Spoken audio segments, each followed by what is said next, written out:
Hello from Chicago. Welcome to UCLA Extension University.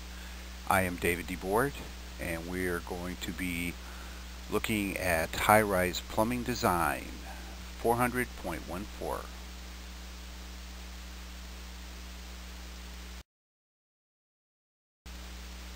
This is week 2, or episode 2 as I like to say, and our topic is sanitary waste and vent systems for high-rise buildings, and we will be discussing stacks, branch intervals, main stack vents, pressure anomalies, relief vents, terminal velocity, terminal length, hydraulic jump, suds pressure zones, and bounce stacks.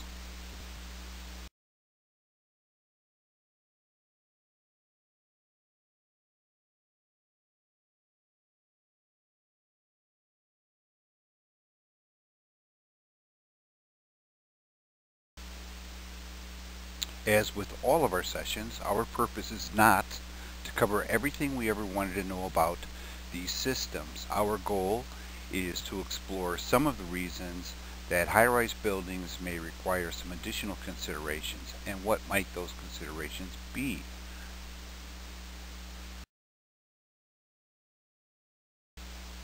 We will review some aspects of which we already are familiar, but the important thing for us to keep in mind is that high-rise buildings do present a variety of challenges that may not exist in low-rise structures. For instance, we still need to realize that the main purpose of the venting system is to protect the trap seal. This is always true, but it is in the high-rise realm that we see the effects more readily.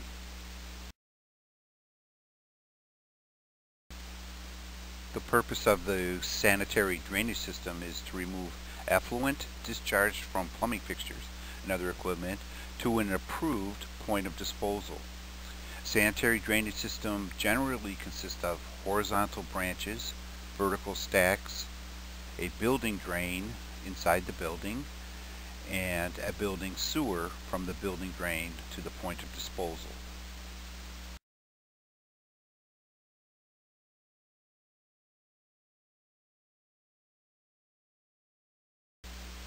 As a plumbing engineer or designer, we are charged with the task to economically design a sanitary drainage system using the smallest pipes according to the code that can rapidly carry away the soiled water from individual fixtures without clogging the pipes, leaving solids in the piping, or generating excessive pneumatic pressures at points where the fixture drains connect to the stack.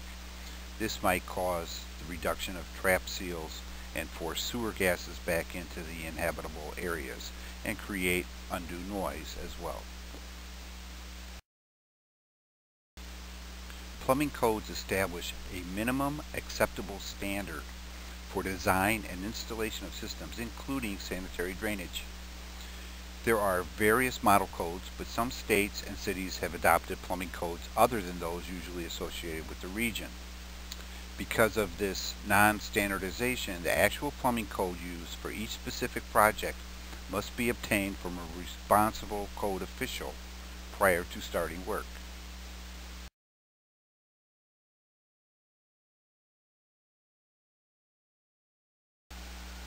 There are several different codes used to lay out and size interior sanitary drainage systems. Some codes have been adopted by major cities such as New York, Chicago, Los Angeles, and others.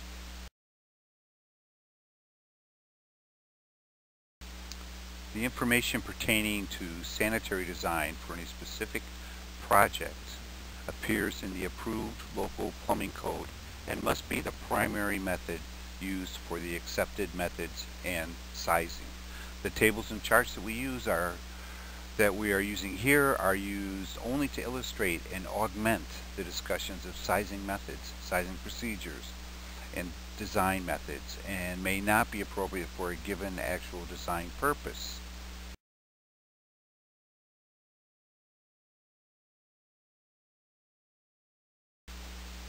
A stack is considered a main vertical pipe that carries away discharge from a facility of water closets and urinals, which would be called a soil stack, or other water waste from equipment and non-sanitary fixtures. This is called a waste stack. If it doesn't have human waste, it's called a waste stack. If it does, it's called a soil stack or sanitary stack.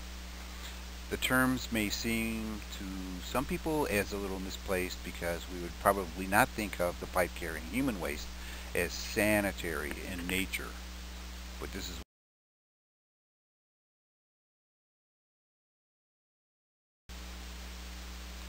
here is an example of a 3D drawing of a waste and vent stack. Notice that the vent stack is on one end, the waste stack is on the other. There's actually some vent piping that's hidden behind the waste piping from the angle that we're looking at it from.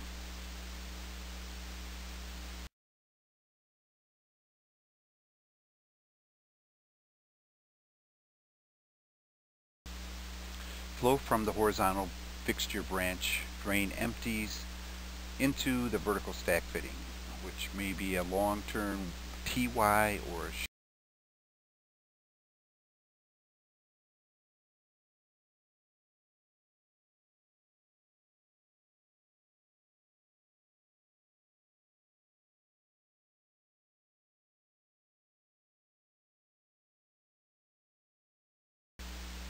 depending upon the rate of flow out of the drain into the stack, the diameter of the stack, the type of stack fitting, and the flow down the stack from levels above, if any, the discharge from the fixture drain may or may not fill the cross-section of the stack at the level of entry.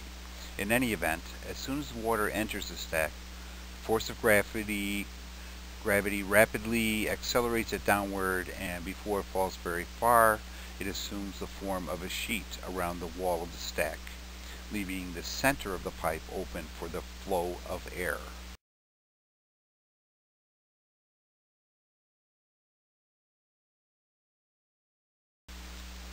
The sheet of water continues to accelerate until the frictional force exerted by the wall of the stack on the falling sheet of water equals the force of gravity.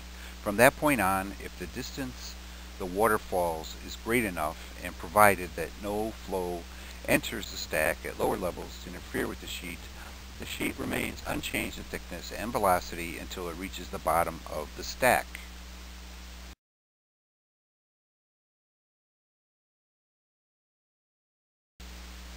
Unlike a body falling through the air, which would reach a maximum or terminal velocity of about 120 miles per hour, or 176 feet per second. Terminal velocity within a waste stack is approximately 10 to 15 feet per second, and this velocity is attained within 10 to 15 feet of fall from the point of entry.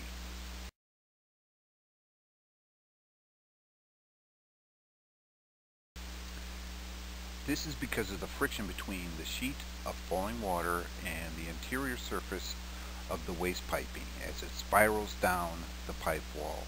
The ultimate vertical velocity the sheet attains is called the terminal velocity. The distance the sheet must fall to attain this terminal velocity is called the terminal length.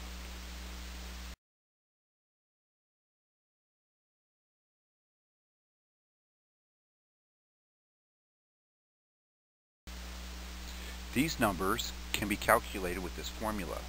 However, if we know that the maximum velocity is 10 to 15 feet per second, and this happens between 10 to 15 feet from the point of fall, then it doesn't make much sense to calculate it other than perhaps to see how the formula works.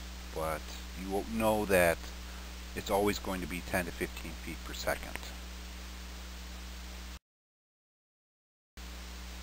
At the center of the waste stack is a core of air that is dragged along with the water by friction, and for which a supply source must be provided if excessive pressures in the stack are to be avoided. That's where the vent system comes in. The usual means of supplying the air are through the stack vent and the vent stack. The entrained air in the stack causes a pressure reduction inside the stack, which is caused by the frictional effect of the falling sheet of water dragging the core of the air along with it. If the sheet of water falling down the stack passes a stack fitting through which the discharge from a fixture is entering into the stack, the water from the branch mixes with or deflects the rapidly moving sheet of water.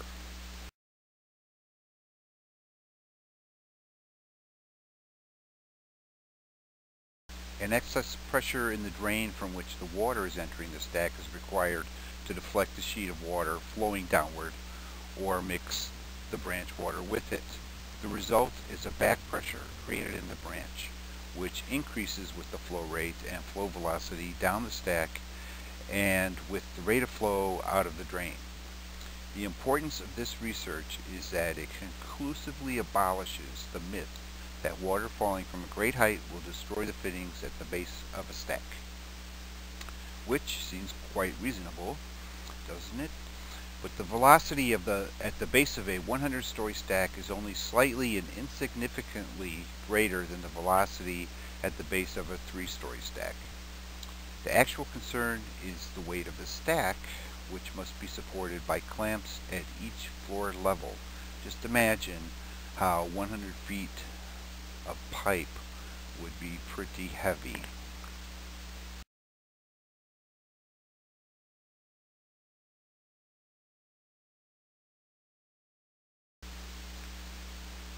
When the sheet of water reaches the bend at the base of the stack, it turns at approximately right angles into the building drain. Flow enters the horizontal drain at a relatively high velocity compared to the velocity of flow in a horizontal drain under uniform flow conditions. The slope of the building drain is not adequate to maintain the velocity that existed in the vertical sheet when it reached the base of the stack and must flow horizontally. The velocity of the water flowing along the building stack and sewer decreases slowly, then increases suddenly as the depth of flow increases and completely fills the cross-section of the drain. So if we're falling at 10 to 15 feet per second, the horizontal drain normally drains at 2 feet per second. So we'll have an increase of velocity near the hydraulic jump, and then it will settle out and be a decrease. The water kind of piles up there.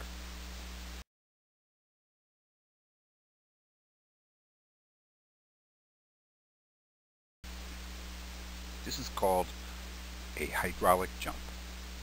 The critical distance at which the hydraulic jump may occur varies from immediately at the stack fitting to 10 times the diameter of the stack downstream.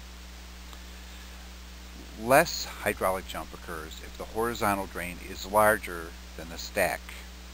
Notice that we often need to increase the size when turning horizontally. This is why. After the hydraulic jump occurs and water fills the drain, the pipe tends to flow full until the friction resistance of the pipe retards the flow to that of uniform flow conditions.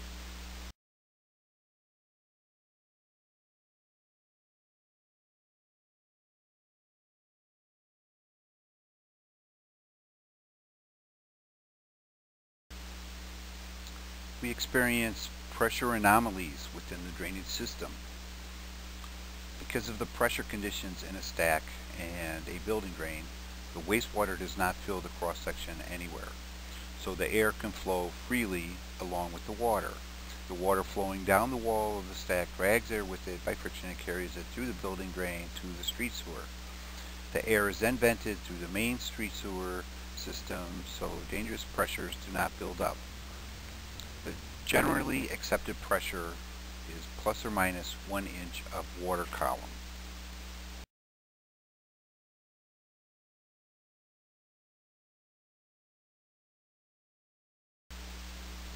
If air is to enter the stack at the top of the stack to replace the air being carried along with the water, there must be a pressure reduction inside the stack. Because of the head loss necessary to accelerate the air and to provide for the energy loss at the entrance, however, this pressure reduction is negligible. It amounts to only a small fraction of an inch maybe a millimeter of water. What causes appreciable pressure reductions is the partial or complete blocking of the stack by water flowing into the stack from the horizontal branch. Please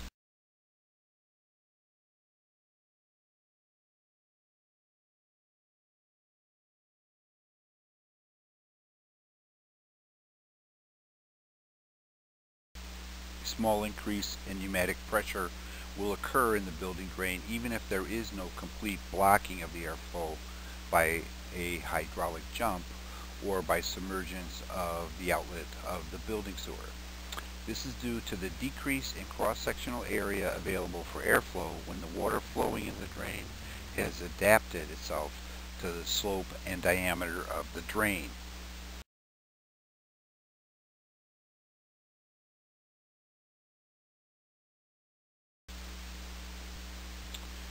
This illustration shows how a waste slug travels down a stack, leaving an area of low pressure behind it and high pressure in front of it.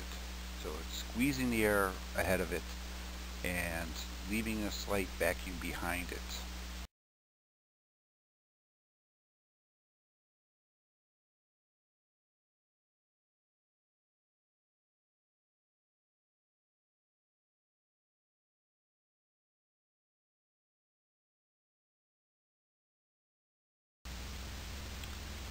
Criterion of flow capacities in drainage stacks is based on the limitation of the water-occupied cross-section of the specified fraction, RS, of the cross-section of the stack where terminal velocity exists, as suggested by earlier investigations. Flow capacity can be expressed in terms of the stack diameter and the water cross-section, thusly.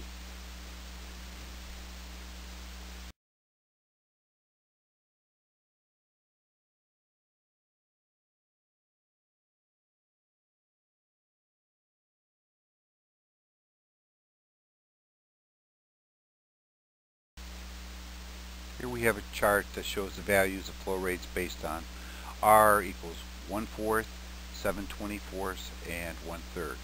And they are tabulated in Table 2 below.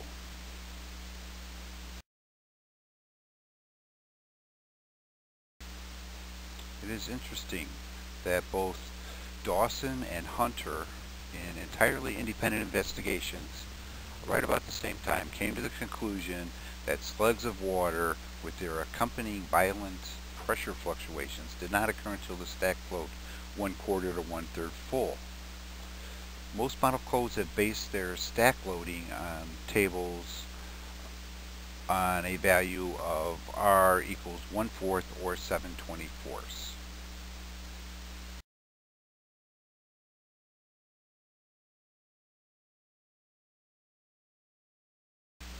The recommended maximum permissible flow in a stack is 7/24 of the total cross-sectional area of the stack. By substituting R equals 7/24 in equation 2, the corresponding maximum permissible flows for the various sizes of pipe in GPM can be determined.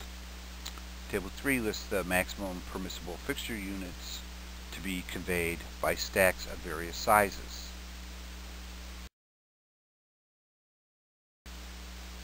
This table was created by taking into account the probability of simultaneous use of fixtures. While you are likely familiar with the table, you may now more fully appreciate its origins and its importance. This graphic demonstrates how we size the stacks when we have offsets. Please review the other materials that I provided online for additional information. You can also find better copies of this in the ASPE books, the PEDHs. I think Volume 1 has sanitary waste and vent stacks.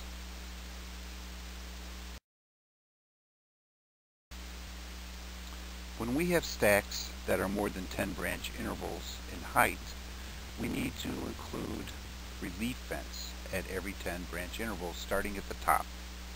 The diameter of the relief vent must be the same size as either the vent stack or the waste stack, whichever is smaller.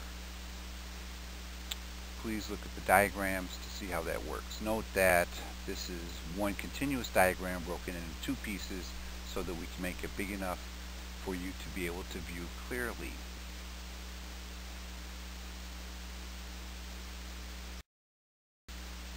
We also need relief vents at stack offsets. And here you can see some different ways it could be done. We can come off the top of the offset and go back over to the left and connect at the next branch interval up, or we can come down. An alternate method is shown coming off the vertical of the offset, and that can either have its own vent stack going up, but if you're going more than a floor, you're probably going to go over and connect to the other vent stack. There could be some considerations depending on your size limitations and so forth. And maybe, this is diagrammatic. Maybe that's far away. Maybe here it's, 2 inches away. Maybe in real life it's 100 feet or something of that nature. Note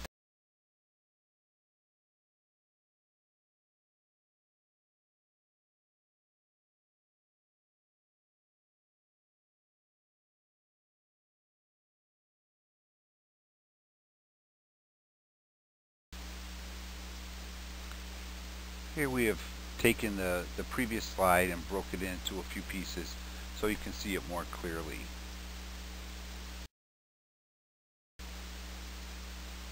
And this is the same thing, slightly different configuration. And here's the other option that we have depicted here. Take a look.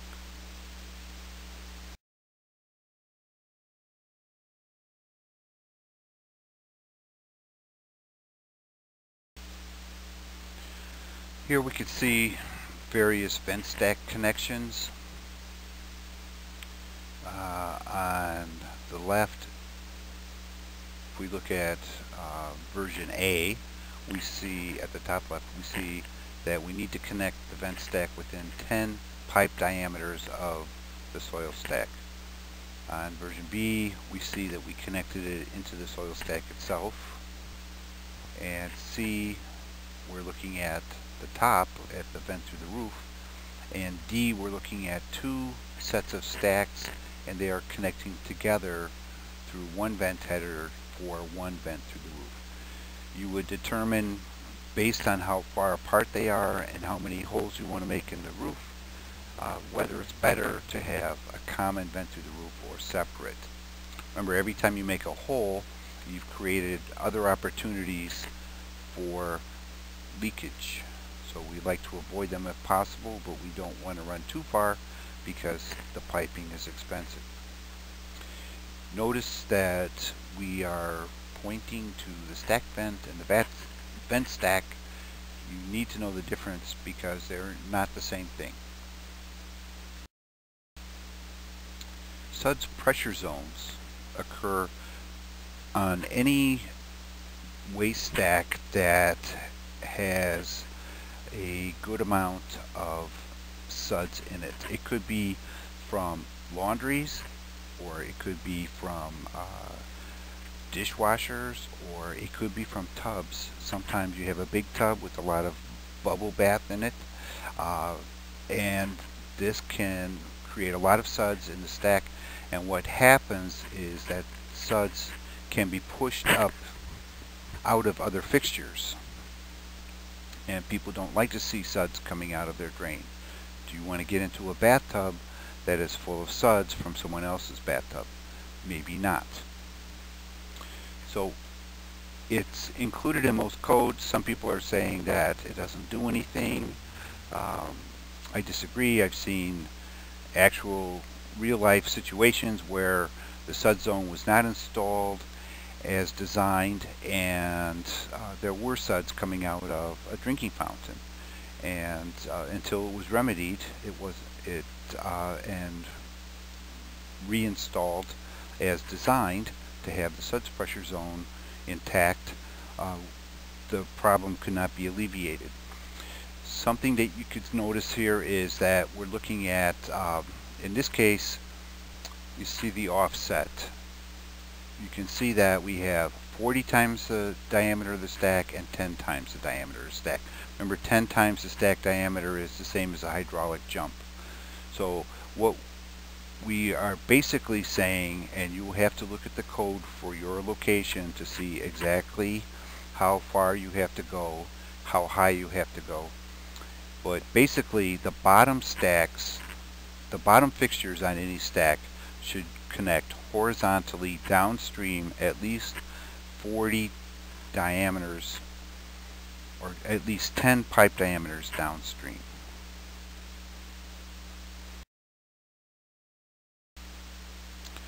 A bounce stack is basically the same thing.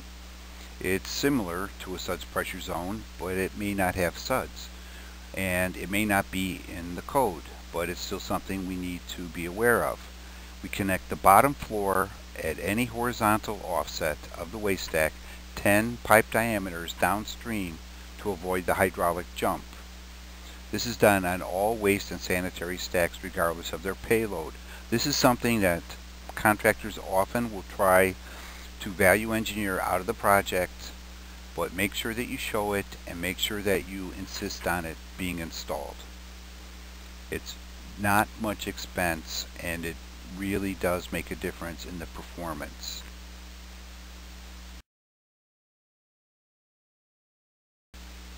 Questions, answers, complaints, comments, or other things? Please use the forums to discuss all of these things. We can learn more by sharing our own perspectives with others. Additional reading and viewing material is posted, and homework will be listed on Blackboard.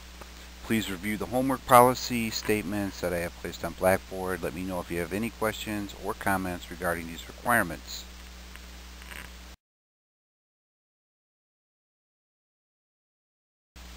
Please email me if you have a question. There is also a forum for questions about the course. I will make every attempt to respond within 24 hours. If you have any technical questions, please feel free to contact technical support. They will be able to help you better than I can. You can also contact me through the email feature in the class. I hope you have a great learning experience.